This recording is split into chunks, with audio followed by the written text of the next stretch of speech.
Volodymyr Zelensky rejette la dernière proposition de cessez-le-feu de Moscou, la qualifiant d'ultimatum et renouvelle son appel à des pourparlers directs avec Vladimir Poutine.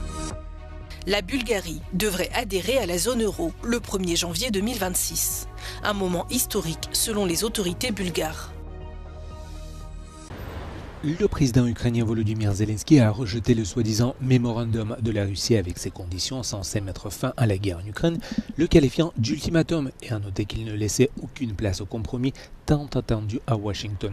Selon Zelensky, les pourparlers de paix de lundi à Istanbul, menés par son ministre de la Défense Rustem Umerov et l'assistant présidentiel russe Vladimir Medinsky, s'apparentaient à une performance politique, aucun progrès réel n'ayant été réalisé vers un cessez-le-feu.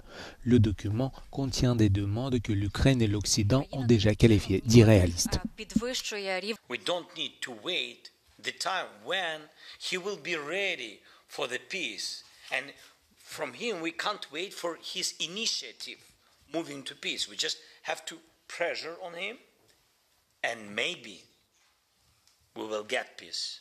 And we are very close to this with sanctions and etc. But we need unity in it, and joint position.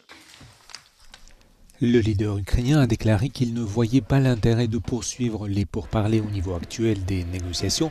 Il a appelé la Russie à s'engager à un cessez-le-feu complet avant un éventuel sommet avec Poutine, auquel pourrait également participer le président américain Donald Trump.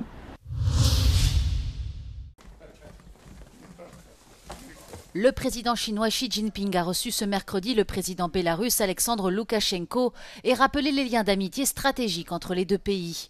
Il s'agit du 15e voyage du dirigeant bélarusse en Chine et du premier depuis une nouvelle extension de ses pouvoirs décrétée l'année dernière et contestée par l'opposition et l'Occident.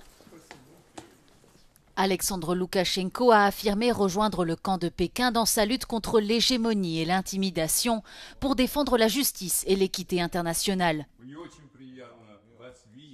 Вы очень правильно отметили основную особенность нынешнего времени – беспрецедентное давление со стороны Запада на нас, прежде всего на Китайскую Народную Республику. И сегодня взоры многих государств, как и Беларуси, обращены к вам, в Пекин. Уважаемый председатель, 5 лет назад еще говорили так: если Китай выдержит, значит планета будет уравновешена и будет существовать. Сегодня уже говорят, Китай выдержит, и Китай не позволит сломать мировой порядок. L'économie du Bélarus souffre beaucoup des sanctions occidentales et des droits de douane en raison de son soutien à Moscou dans son invasion de l'Ukraine. Minsk est donc contrainte de tisser de nouveaux liens à l'Est. Cette rencontre entre Xi Jinping et Alexandre Loukachenko était également l'occasion de négocier de nouvelles collaborations dans le domaine de l'industrie et des technologies. La Hongrie va reporter le vote sur le projet de loi controversé portant sur la transparence de la vie publique. Cette mesure permettrait aux autorités de ficher les ONG et les médias financés par l'étranger si le gouvernement les considère comme une menace pour la souveraineté nationale. L'État hongrois serait également en droit de geler leur financement et de leur infliger de lourdes amendes. Máté Kocsis, chef du groupe parlementaire du parti de droite populiste au pouvoir Fidesz, a précisé que le projet de loi ne serait présenté qu'à l'automne. Tulajdonképpen a szándékban egységesek vagyunk, de az eszközökben vita zajlik még mindig, ezért az átláthatósági törvény kapcsán nem zárok ki egy menetrendmódosítást sem. Vivement contesté par l'opposition et de nombreuses ONG, le projet de loi a provoqué plusieurs manifestations à Budapest ces dernières semaines. De son côté, la Commission européenne a pointé une mesure violant les principes et le droit de l'UE et a exhorté le gouvernement hongrois à retirer sa réforme.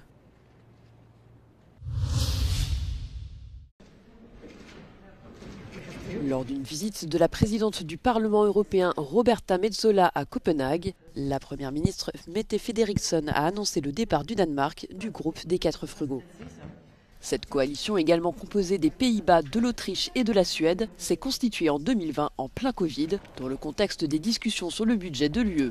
Le groupe s'efforce de contenir les dépenses communes des 27. 5 ans plus tard, alors que Bruxelles se prépare à une nouvelle bataille acharnée pour approuver le prochain budget commun pour la période 2028-2034, Mette Frederiksen a déclaré vouloir adopter une attitude plus souple à l'égard des finances de l'UE. The negotiations on the budget. We don't want money to be spent on nothing that is not necessary for Europe. So we will be tough, but being a part of the Frugal Four is no longer the right place for us. Mette Frederiksen a affirmé que l'invasion de l'Ukraine avait irréversiblement transformé l'équation financière. Selon la dirigeante, l'objectif de réarmement de l'Union européenne doit être une priorité absolue. For me, the most important thing is to rearm Europe. That's my starting point and that's my conclusion in all discussions. Because if Europe is not able to protect ourselves and to defend ourselves, then it's game over at some point. Le Danemark n'est pas le seul à changer de ton. La Finlande et la Suède ont également adouci leur position à l'égard du budget de l'UE, appelant à renforcer ses dépenses de défense. La Commission européenne doit présenter la première proposition du prochain budget commun avant les vacances d'été, une ébauche qui devrait marquer l'ouverture d'un intense débat politique.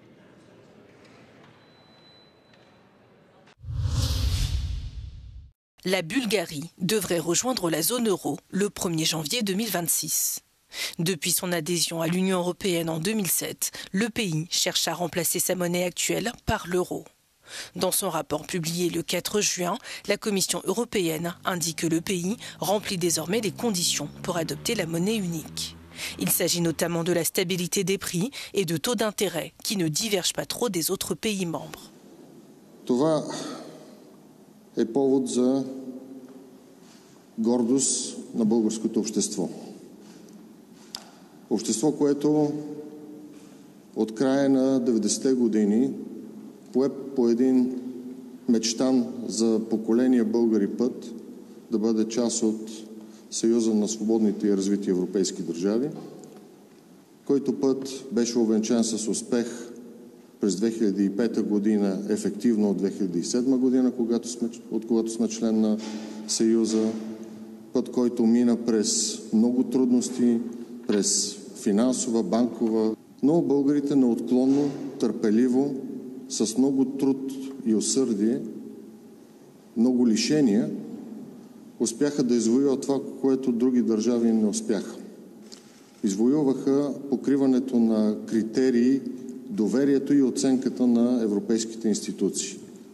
Un projet de longue date qui devrait bientôt se concrétiser. La décision définitive doit être prise le 8 juillet prochain par les ministres des Finances de l'Union européenne.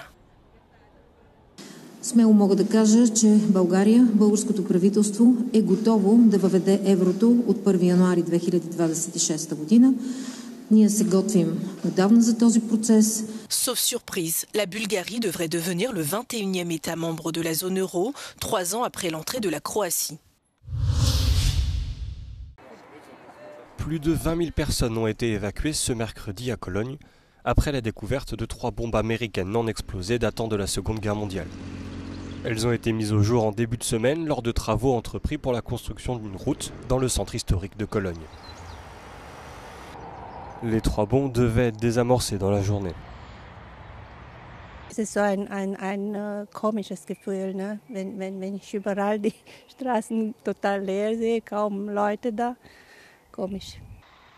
La gare centrale de Cologne a été fermée et la navigation sur le fleuve suspendue pendant les travaux de déminage. Il s'agit là de la plus grande évacuation de Cologne depuis 1945, mais elle est loin d'être inédite en Allemagne où les vestiges de la Seconde Guerre mondiale sont encore très présents.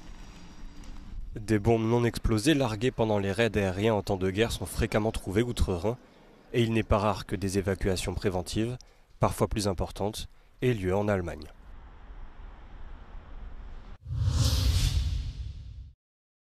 Le FBI a arrêté un homme de 32 ans pour complicité à l'attentat à la bombe commis le mois dernier dans une clinique de procréation médicalement assistée en Californie.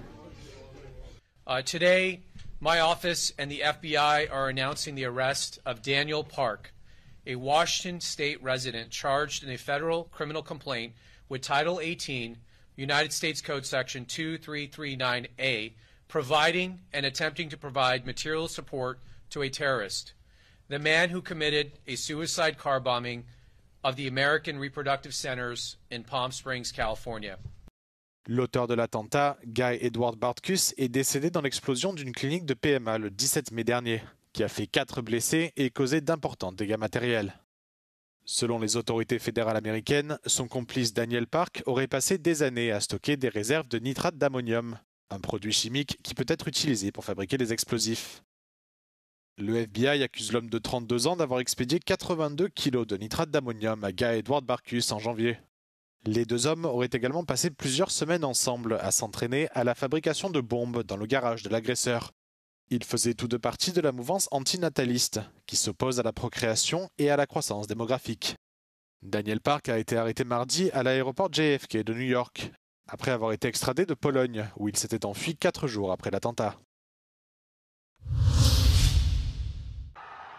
Au moins 11 personnes tuées dans une bousculade à l'extérieur d'un stade de cricket dans le sud de l'Inde.